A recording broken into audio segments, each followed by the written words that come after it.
Matty, I want to see this. Matty breaks this down and discusses some of the stuff with regard to the Xbox situation and the claims that Xbox is actually killing games and making them sell and underperform where they are, making them sell worse and underperform where they should be at. So this is going to be interesting. We talked a little bit about this earlier. Basically, the whole point is just, yes, it's true that that if a game is on Game Pass, it won't sell as many units because people will get it through Game Pass. I can't believe that this is something that has to be said or explained, but it is. And basically it's because a bunch of Sony ponies are coming along, and I don't love using the term Sony pony except for people that get triggered by it because then it's extra funny. But what I mean by that is people who are sycophantically obsessed with, troglodytic motivations with Sony and PlayStation, to the point where they will defend it beyond and against all reason, to the point where they're even arguing in bad faith that, Microsoft is bad for the industry and toxic, and they're destroying the success of games and studios by bringing these games to Game Pass and blah, blah, blah, all sorts of nonsense.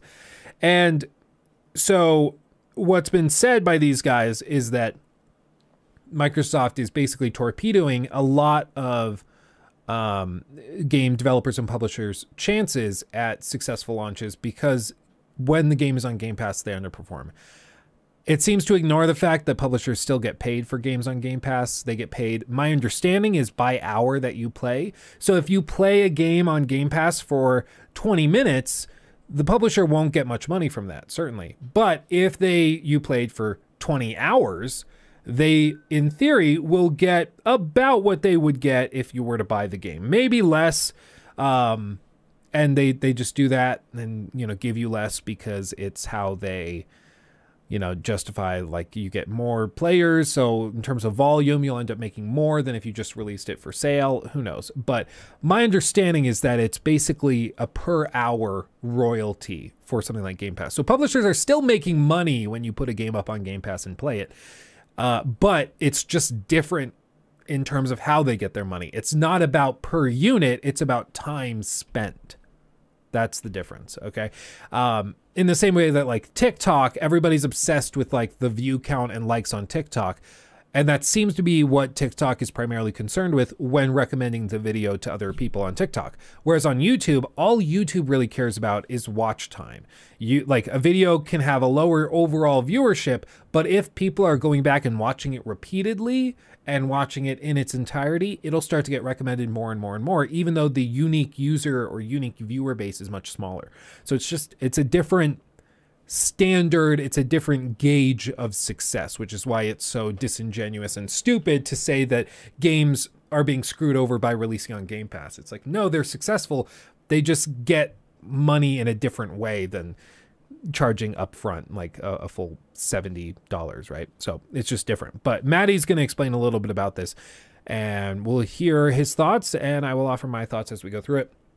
As always, subscribe to Matty. He makes great stuff. Friend of the channel. We've done collabs together, and he's a great guy. So heavily recommend you check out his stuff. Everybody, it is Matty here today, and we are sitting down to talk about gaming's favorite subscription service, Xbox fast. Game Pass. And right now, it's under a lot of scrutiny. Is Xbox Game Pass killing video games out here? That's the conversation right now. It's, again, all thanks to the Xbox Activision deal that's ongoing. Microsoft has confessed that Xbox Game Pass is cannibalizing sales. But I believe there's a gray area here that very few creators and outlets are addressing. We're honing in on one 2018 quote from Phil Spencer when there's dozens across multiple Xbox execs and inside sources. Like, there's so much information out there for this conversation. In a couple of ways, I'm surprised it's going on as long as it is. So today, we're going to dive deep on what's going on with Xbox Game Pass, and is it really killing video games? So ladies and gentlemen, if you are new here, you're into Xbox news and information, consider subscribing. Let's begin with where this story all started, where GamesIndustry.biz picked up a report that was ongoing from the CMA, where Microsoft does admit that Xbox Game Pass hurt sales over 12 months. So let's read. The UK, Which is true. It just is true. UK Competition and Markets Authority provisional report on the Microsoft Activision Blizzard acquisition includes an admission from Microsoft, we must emphasize that, that putting games into I its saw that Game Pass character. subscription service cannibalizes sales of those titles. Quote, Microsoft also submitted that in its internal analysis shows a redacted percentage decline in base game sales 12 months following their addition on Game Pass, the CMA noted in the report.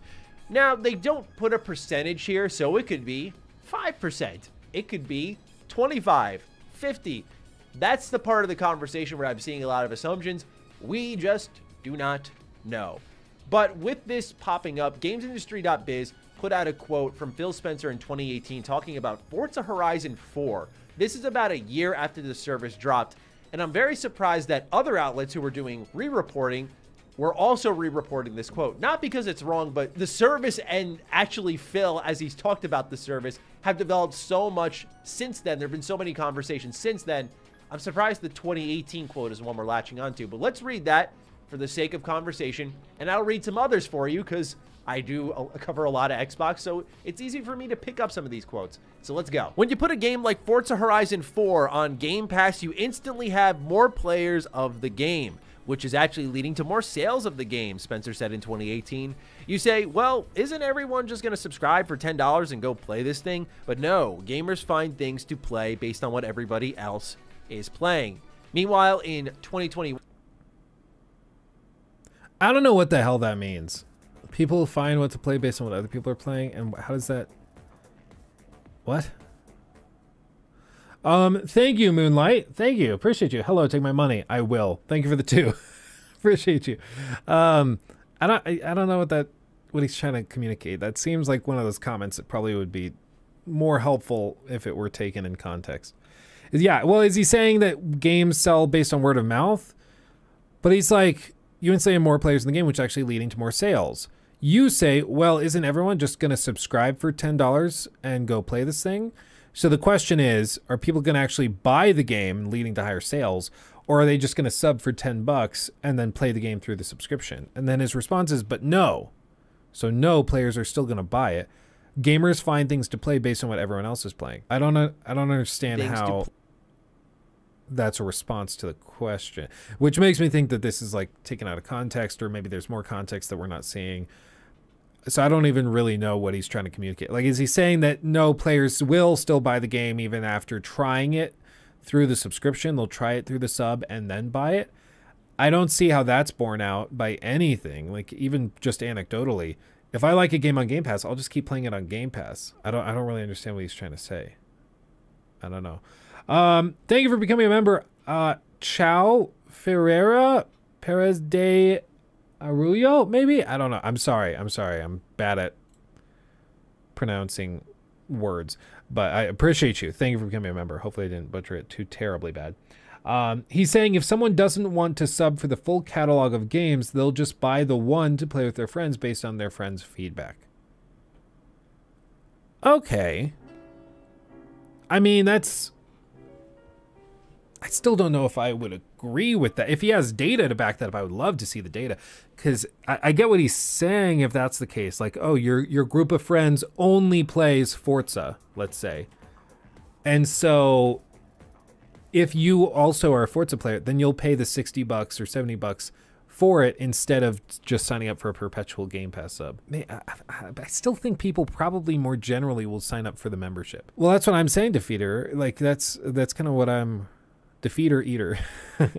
That's what I'm saying. Like, I think most people probably go the route of the subscription, and then, you know, they do that because they don't know if their friends are going to change their minds on what they want to play. So they'll play it for a month or two through the subscription.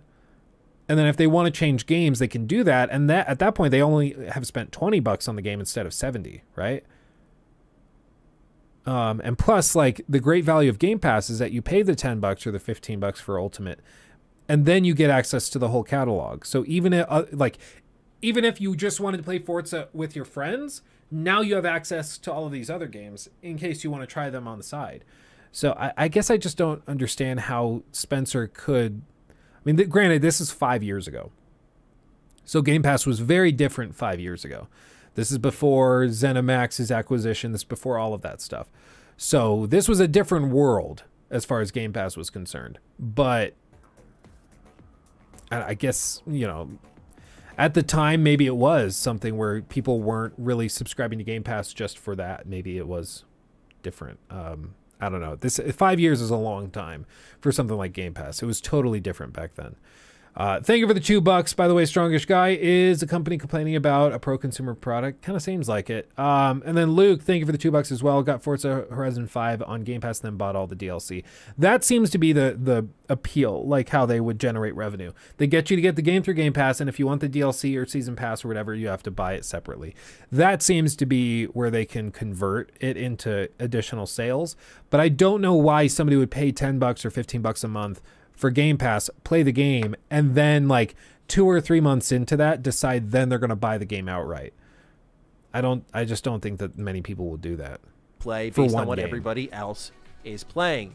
Meanwhile, in 2021 of November, Phil Spencer said that Game Pass is sustainable and not burning cash. This was after multiple other claims from Xbox execs, and even Jez Corden has stepped out in a recent article saying, according to sources at events, that they have asserted him that Xbox Game Pass is profitable, without offering details on how that's exactly measured. Now, the measurement that we do have here is that Xbox Game Pass, since at least the Activision acquisition announcement of January of last year, has 25 million subscribers. Meanwhile, Sony revealed in November that Game Pass has 29 million subscribers and admits that their PS Plus subscription service is behind. Because for those who don't know how and why that happened, pretty much both these companies are trying to play the weak one here. PlayStation saying, oh, they're killing us with their subscription service. We can't even compete with that. It's just too good. It's not fair. We can't let them have Activision. Meanwhile, Xbox is like, oh, man, they're like so far ahead of us. We can't compete with them. We need these games from Activision.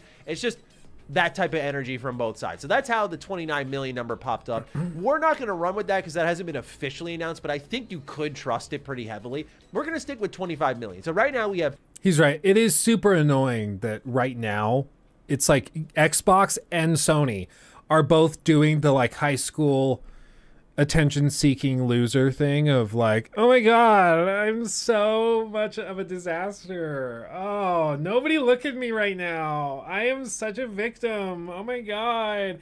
My life is so hard. You don't understand. My life is so hard. My Uggs, the sole separated from the boot, and now I have to go to the mall and get a new pair. My dad's going to be so mad because he just bought me another pair of Versace boots like last week. I am such a victim. Like, they're all just playing victims, meanwhile making ridiculous amounts of money from both of it. Like, they're both like, our business models suck and nobody likes us and we need you to knock the other person down because we suck so bad. And then the other person's like, no, I suck. You don't suck. I really suck. I need the help. They need to dismiss this because I'm the loser. And it's just leaves a bad taste in everybody's mouth. Everybody is like, nah, Xbox is like, they're doing well, but clearly in the gaming space, they're not the kings right now. Sony is the dominating force. And then Sony's over here like, no, we suck. We actually suck. We haven't made money in ages. We're miserable. I mean, look at Forspoken. We put that out and it was a disaster. Like, they're coming out and they're just like actively like dissing themselves in order to try to win this over. It's just stupid. It's so stupid. None of this matters because the acquisition is going through. A lot of big investors think it is. I believe it was Warren Buffett opened a position in Activision Blizzard. He bought a handful of billions of dollars worth of shares. He's pretty convinced it's going through. But, I mean, the only thing you have to do to see what the general sentiment is do a TVI, I believe is what it is. Yeah. The offer from Microsoft was 96 or 95 a share. So the gap from $77.26 to $95 a share, that's the risk. That's the question mark. If the deal were certainly going through, if they announced today, the deal is going through at $95 a share, this would immediately jump up. Now, this is interesting. I just said Warren Buffett. Look at this. Berkshire Hathaway cuts Activision's stake as Microsoft deal flounders. They cut its bet They sold 7.4 million shares, or 12% of its position in Activision in the fourth quarter. The sales by sprawling industrials to insurance conglomerate reduced its stake by roughly $435 million to $4 billion. So Warren, who, no, whatever you think of billionaires, whatever, he knows business acquisitions and mergers better than you or I ever will. He knows better than we do whether or not this is likely to go through.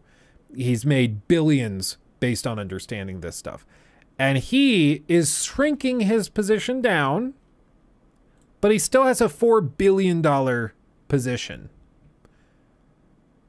which is interesting. Now, what that might tell me, I mean, selling only 12% of your position, maybe he just needed the cash, the $435 million, to reposition into something else, another opportunity he saw that he thought was more potentially profitable. I don't know.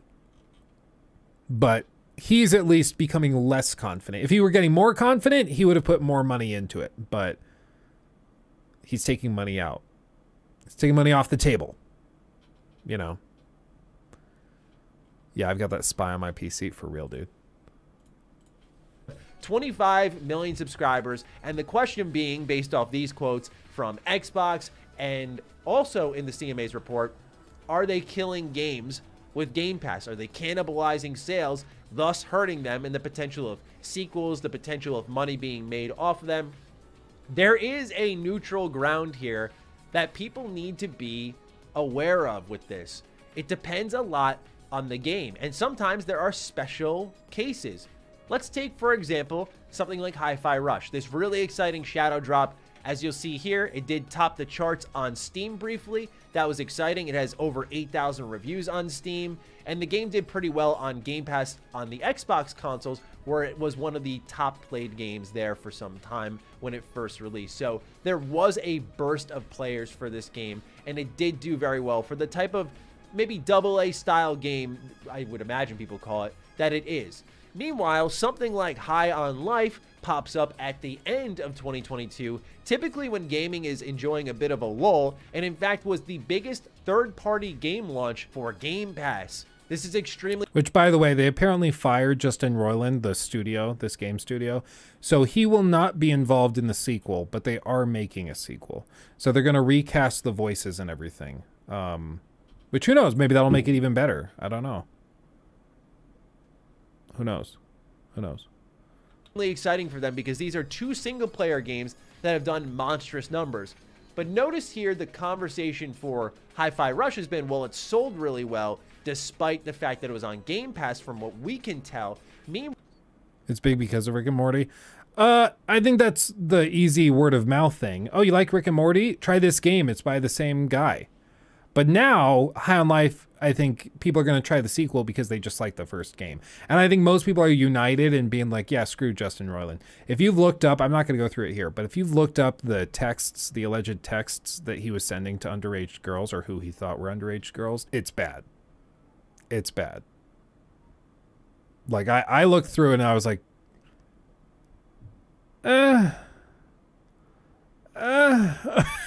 it's like To Catch a Predator level cringe. It's bad. So if you haven't looked it up, like I said, I won't go through it here, but just look up alleged text Justin Roiland, teen girl or whatever, and you'll see some of those texts, and it's bad. It's not good. Like, oh, the forbidden fruit, my princess. Ooh, like not good. Not good. Not the kind of thing you can be like, well, there might be two sides to the story. No. Like, without a doubt, this old man is like, you're the forbidden fruit, my dear. Not good. So look it up. Make up your own mind. He's not been convicted of anything as of right now. But it's clear enough to me that I'm like, I'm good. I don't, you know what? I'm going to wait until this has settled. Okay. But anyway, let's see. I missed one. Hold on. I just saw a comment I was going to read and then I missed it. Being cringe is not a crime. You're correct. It's not a crime. It's really funny, but it's not a crime. But it seems like he honestly believed that these people were underage, which is how which is why it's a big no-go. Big old no-go. I don't know where this comment went. Maybe somebody deleted it. I was going to respond to it. Somebody was asking why we stream on a second channel. I'm so sorry. I can't find it. But we stream on the second channel because they're just two fundamentally different things. People on the main channel I found didn't really love the live content. There are some people who came from the live channel who like the live content and the reactions and stuff, but it's just different groups of people. So we just made a second channel because why not? Yeah, Justin just wanted a cupcake. Dude, I know exactly. The EDP. I just came for a cupcake.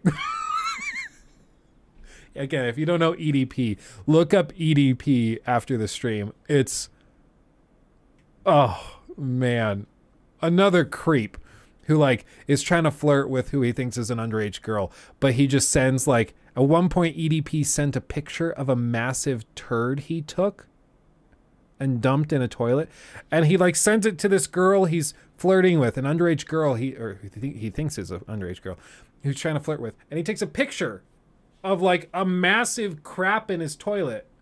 He's like, Daddy just laid this down for you. What? No way this guy's a virgin, right? Like, no way. He's so smooth. Like, just when you think you figured it out, just when you think, no, it couldn't get worse. He couldn't say anything more outrageous than this. He finds a way. He finds a way. If you're interested, then check it out. Sorry, Lizzie, you came in right as we were talking about EDP. Is it 445, 495, 4 something 5? It's something like that. But yeah, EDP, man. Oh, what a weird human being. What a weird human being. Ghost, I came from the official channel. Luke, I love this one. Even more, I'm always lurking in the chat when you live. Awesome. I love that. And I know there's a lot of lurkers out there. There's a lot of people who hang out in chat and are maybe not super active in chat. And that's totally, totally fine. But I do love hearing you guys pop in every once in a while and be like, yeah, I'm here. I'm lurking. I'm here. You know, I like to hear that. I'm not going to watch that. It's pretty intense. It takes a particular type of person. Not everybody likes the cringe lol cow kind of thing. But my God, there's just so much. There's so much with EDP. It's a lot. It's a lot. But anyway, as for all of this stuff with Xbox and Game Pass, yes, it is true that if a game launches on Game Pass, such as Hi-Fi Rush, people are going to play it on Game Pass, and that means that those people are not buying it outright. Yeah, that's true. But does that mean the game is less successful than if it launched off Game Pass or without Game Pass? Not at all. The game can be way more successful because the one factor that like companies like PlayStation are intentionally not discussing is that a lot of people won't try games because there's a barrier to entry, which is a big price tag. Like with Hogwarts Legacy, a lot of people are like, I don't know if I want to pay the $70 for it. I'm kind of iffy on it. So I'm going to wait till it's on sale. With Game Pass, that whole like wait for a sale rating that people like, you know, Skill Up or ACG give to games, that whole section pretty much goes away because you can just try it. If it's like, yeah, it's good, but it's not worth this price. If it's included in a subscription that you already have, that goes away. You can just try the game. And that's what like High on Life was for me. I probably would not have paid 20, 30, 40 bucks for that game just because it doesn't look like something I would typically be into. But because it's on Game Pass, I said, screw it, I'll try it. And I tried it and I had a really, really good time with it. And I think that was true of a lot of other people. And that's the big thing that is just not being considered is that sure, you're not making as many big $70 paydays and sales from copies of the game, but you are seeing probably 2, 3, 4, 5 times the number of total players come in, and then you're getting paid based off of the gameplay time that they're engaging with the game. So I would assume that probably they are ending up ahead of even the big releases. So plus it's pro-consumer. I mean, maybe Callisto Protocol, you could say that. It's short. It's not super polished. So like that game for a full $70, probably not worth it. But for like on sale, definitely pretty solid. Could probably recommend that pretty comfortably at that point. But on Game Pass, if it were on Game Pass, then it would just be like, yeah, try it. Jump on it. Why not? Who doesn't love pro consumer? Apparently, like the sycophants that keep justifying all the other crap are a great example of it. I don't know. Putting your game on Game Pass is like playing music at the Super Bowl. You're not getting paid as well as you would have you're not getting paid as well as you would at a normal concert, but the publicity is huge. It's huge, and I think the difference would be like to make it a 1-to-1, it would be like if you were playing at the Super Bowl halftime show and the Super Bowl organizers say, we're not going to pay you up front.